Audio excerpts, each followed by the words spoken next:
ಓಂ ಶ್ರೀ ಸ್ವಾಮಿಯೇ ಶರಣಮಯ್ಯಪ್ಪ. ಎಲ್ಲ ಅಯ್ಯಪ್ಪ ಭಕ್ತರಿಗೂ ಸ್ವಾಮಿ ಶರಣಂ.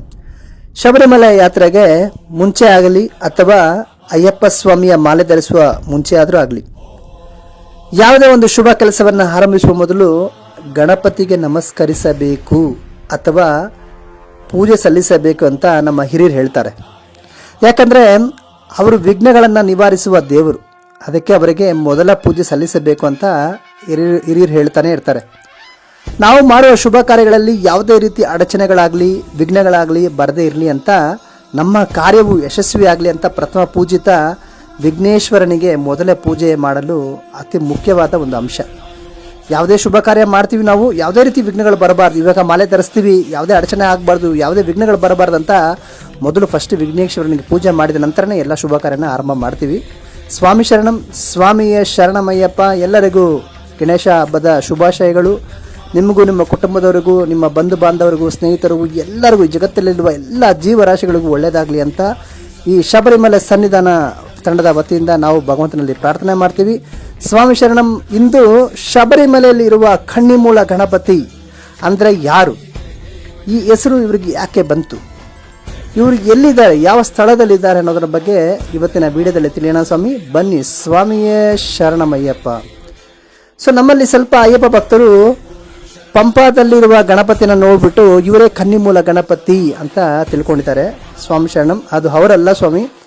ಕನ್ನಿಮೂಲ ಗಣಪತಿ ಅಂದರೆ ನಮ್ಮ ಶಬರಿಮಲೆಯಲ್ಲಿ 18 ಮೆಟ್ಟಲು ಹತ್ತಿದ ನಂತರ ಭಗವಂತನ ದರ್ಶನ ಮಾಡಿದ ನಂತರ, ಅಂದರೆ ಶ್ರೀಕೋವಿಲ್, ಶಬರಿಮಲೆ ಸನ್ನಿಧಾನ ಸ್ವಾಮಿಯ ಇರುವಂತಹ ಶ್ರೀಕೋವಿಲ್ ಪಕ್ಕದಲ್ಲಿ, ಅಂದರೆ ಸ್ವಾಮಿಯ ಬಲಭಾಗದಲ್ಲಿ ಇರುವ ದೇವರೇ ಗಣಪತಿಯೇ ಕನ್ನಿಮೂಲ ಗಣಪತಿ ದೇವರು ಅಂತ.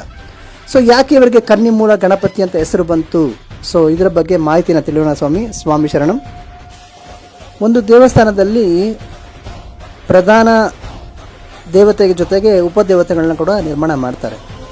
ಸೊ ಎಕ್ಸಾಂಪಲ್, ಇವಾಗ ಶಿವನ ದೇವಸ್ಥಾನ ನಿರ್ಮಾಣ ಮಾಡಿದಾಗ ಅವ್ರ ಜೊತೆಗೆ ಗಣೇಶನ ಪ್ರತಿಷ್ಠಾಪನೆ ಮಾಡ್ತಾರೆ. ಸುಬ್ರಹ್ಮಣ್ಯ, ಪಾರ್ವತಿ, ಆಮೇಲೆ ನಾಗದೇವತೆಗಳು, ನವಗ್ರಹಗಳು, ಈ ರೀತಿ ಮಾಡ್ತಾರೆ. ಅದೇ ರೀತಿ ನಮ್ಮ ಶಬರಿಮಲೆಯಲ್ಲಿ ಭಗವಂತ ಪ್ರಧಾನ ದೇವತೆ ಆಗಿದ್ದು ಅವರಿಗೆ ಉಪದೇವತೆಗಳು ಅನೇಕವಿವೆ.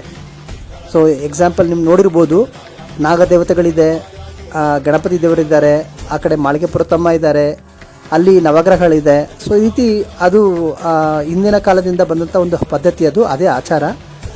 ಸೊ ಇವಾಗ ನಾವು ಶಿವನ ದೇವಸ್ಥಾನದಲ್ಲಿ ನೋಡಿದ್ರೆ, ತುಂಬ ಅನೇಕ ದೇವಸ್ಥಾನಗಳು ನೋಡಿದ್ರೆ ಗಣಪತಿ ಬಂದು ಈಶಾನ್ಯ ಮೂಲದಲ್ಲಿ